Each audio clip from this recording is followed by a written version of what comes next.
In this video, I will cover how to draw joists manually. So I've built the perimeter of my deck. Then you can open the tools. Actually, we'll have to hide the deck boards so we can see what we're doing. And open up the Manage Layers panel. We'll hide the deck boards, make sure the deck joists are shown. And then, so by default, joists are automatically generated by the app. And also the joist blockings are there and along the perimeter. And if you have divider boards, then joist support will be provided there also. If you wanted to do your own custom layout, you can open up the tools panel, hit remove all joist, and then you'll see there's an auto generate joist to tell the app to generate them automatically, or there is a draw joist manually option.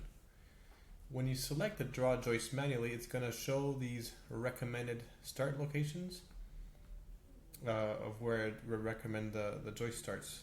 So these are going to be spaced out at your joist spacing of what we set in the deck settings. So if you click and drag from the start point, you'll see it'll draw your first joist there. You can select the joist from this point.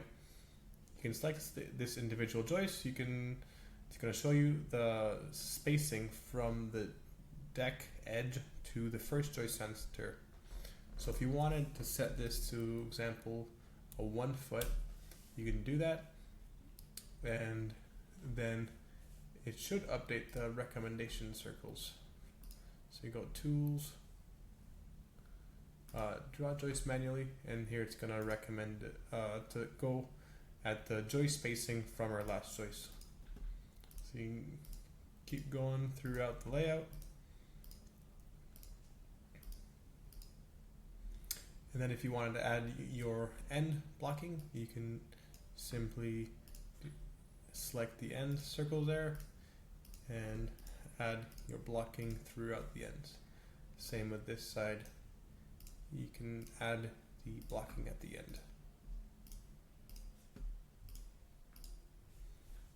Once complete, just hit done, and we've drawn a custom layout for these joists.